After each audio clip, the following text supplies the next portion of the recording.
नमस्कार, बहुत बहुत स्वागत है आप सभी का। आप देख रहे हैं एनएमएफ न्यूज, आपके साथ मैं हूं नमता चौधरी।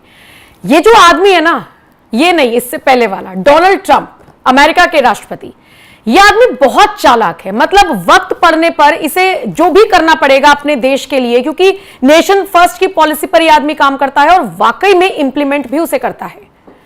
अब जैसे भारत पाकिस्तान के बीच जिस तरीके से तनाव हुआ, सबसे पहले थोड़ा सा उस पृष्ठभूमि पर चले जाते हैं। भारत पाकिस्तान के बीच तनाव हुआ, युद्ध जैसी स्थिति बनी, हालांकि युद्ध नहीं हुआ, सीज फायर हो गया। और उस सीज फायर का ऐलान कौन करता है? यह आदमी, यानी कि डोनाल्ड ट्रंप। उसके बाद भारत की तरफ से कहीं तक भी इस बात को एक्सेप्ट नहीं किया गया कि ट्रंप ने या अमेरिका ने दोनों देशों के बीच सीज फायर कराया। ट्रंप बार बार इस बात को दोहराते रहे, मतलब एक बार नहीं, दो बार नहीं, 5 बार उनका जवाब सामने आया, एक ही बयान था उनका।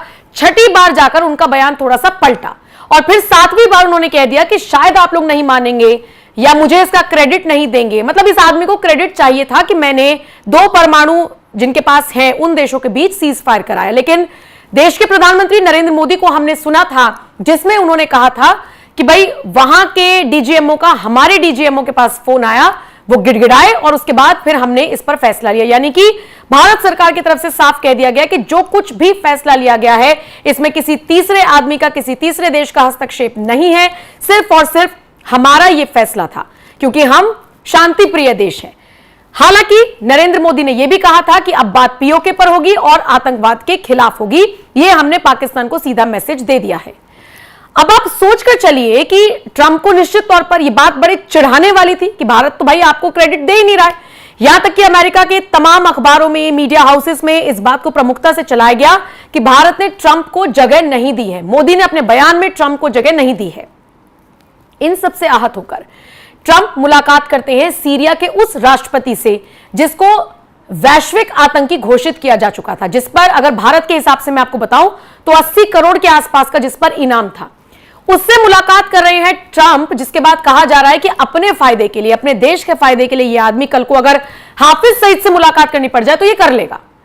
अब आ जाइए इस खबर पर जिसकी हम आज चर्चा करने जा रही हैं, और वो ये कि आईएमएफ से लोन दिलवाने की बात तो हो गई थी और कहा गया कि देखिए डील करते करते अमेरिका ने पाकिस्तान का साथ दे दिया, लेकिन अब आईएमएफ ने पाकिस्तान के सामने 11 शर्तें रख दी हैं, चेतावनी दे दी है और पाकिस्तान के सामने वही वाली स्थिति हो गई है कि एक तरफ कुआं और दूसरी तरफ खाई।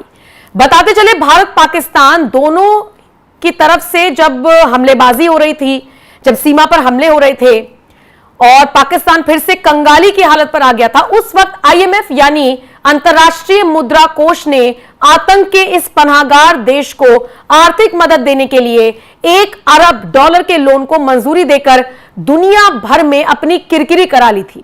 निश्चित तौर पर जो देश आतंकवाद के समर्थन में लड़ रहा है उसको तुर्की जैसा देश अगर ड्रोन प्रोवाइड करा रहा है तो तुर्की पर भी सवाल उठेंगे। अगर अजरबैजान कह रहा है कि हमारे दोस्त हैं तो अजरबैजान पर भी सवाल उठेंगे।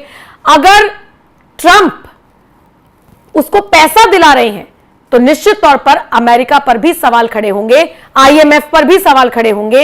लेकिन अब खबर मिल रही है कि शायद आईएमएफ को भी पाकिस्तान का असली खेल समझ आ गया है। कहते हैं ना, देर आए दुरुस्त आए।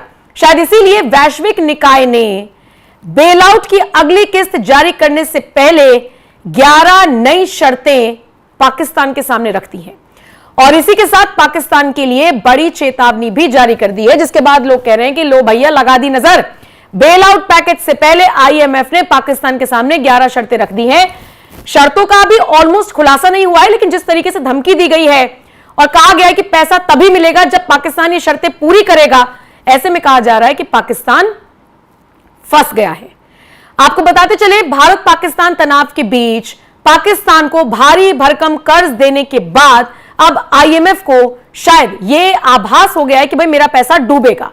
और पीटीआई की एक रिपोर्ट के मुताबिक अगर मैं आपको बताऊं तो इसीलिए आईएमएफ ने अपने बेल आउट पैकेज की अगली किस्त जारी करने के लिए पाकिस्तान पर 11 नई शर्तें लगाई हैं और इसके बाद पाकिस्तान पर कुल शर्तें बढ़कर 50 हो गई हैं।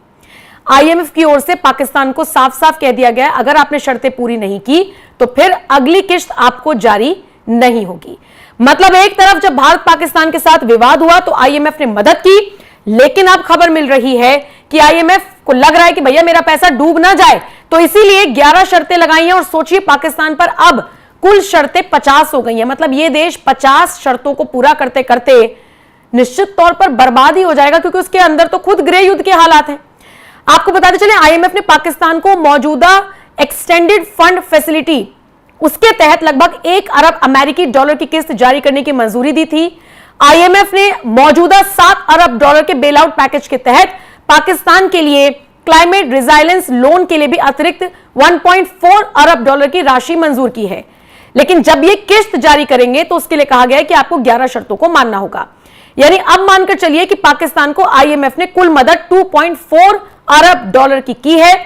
इसी के लिए आईएमएफ काफी ट्रोल भी हो रहा था, दुनिया भर में उसकी किरकिरी हो रही थी। लेकिन अब जो देखिए मेन जो शर्तें निकलकर सामने आई हैं, खबर यह मिल रही है कि एनर्जी सेक्टर में ये प्रमुख शर्तें रखी गई हैं। जैसे 1 जुलाई 2025 तक वार्षिक बिजली शुल्क पुनर्निर्धारण की अधिसूचना जारी करनी होगी। 15 फरवरी 2026 तक अर्धवार्षिक गैस टैरिफ समायोजन करना होगा। मई के लास्ट तक कैप्टिव पावर लेवी अध्यादेश को लागू करने के लिए स्थायी कानून लाना होगा। जून के लास्ट तक डेप्थ सर्विस सरचार्ज पर 3.21 रुपए प्रति यूनिट की लिमिट को हटाना होगा। आईएमएफ लक्ष्यों के अनुरूप हो बजट, यह भी शर्त रखी गई है।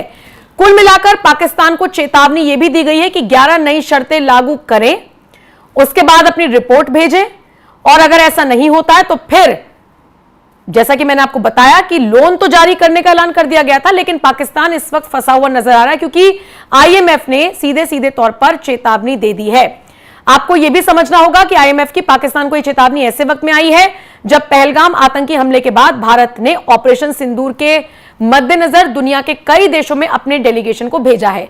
मतलब यह समझकर चलिए कि भारत पाकिस्तान के युद्ध के बीच जिस तरीके से हम तो आतंकवाद के खिलाफ लड़ रहे थे, वो आतंकवाद के लिए लड़ रहा था पाकिस्तान, और इस बीच आईएमएफ लोन देने की बात करता है, जिसके बाद ट्रंप पर भी कई तरह के सवाल खड़े हुए थे। आईएमएफ भी दुनिया के कई देशों के निशाने पर था। अब खबर मिल रही है कि 11 शर्तें रख दी गई हैं पाकिस्तान के सामने, और ये शहबाज शरीफ इन शर्तों को पूरा कर पाएंगे या नहीं, ये देखने वाली बात होगी। क्योंकि सिर्फ 11 शर्तें नहीं है, बल्कि अब कुल मिलाकर 50 शर्तें हो गई हैं।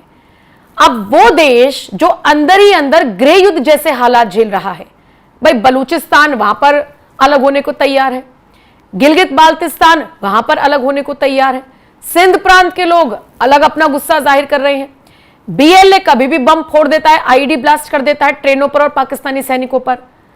तो ये आदमी, और अब सोचिए हमने पानी रोक दिया है, अभी तो लोग पूछ रहे हैं पानी रुक गया, पानी रुक गया, पानी रुक गया। आने वाले कुछ महीनों में पानी भी रुकेगा, और जो इनका मेन सोर्स ऑफ इनकम है या जीडीपी में जो अहम योगदान निभाता है किसानी खेतीबाड़ी, उसमें पानी नहीं जा पाएगा, दिक्कत होगी पाकिस्तान को, बूंद बूंद के लिए तरसेगा। तो हर तरफ से चोट पड़ रही है, लेकिन इस देश को समझ ही नहीं आ रहा है, लोन पर लोन ले रहा है, क्योंकि ये जो बड़े बड़े नेता ये तो भाग जाएंगे, फंसेगी आवाम, महंगाई आएगी, टूट जाएगा, बिखर जाएगा। तो बुरे हालात पाकिस्तान के होने वाले हैं, और अब तो आईएमएफ ने भी पाकिस्तान को फंसा दिया है। फिलहाल आप इस खबर को लेकर क्या राय रखते हैं, कमेंट करके अपनी राय हमें जरूर दीजिएगा। नमस्कार।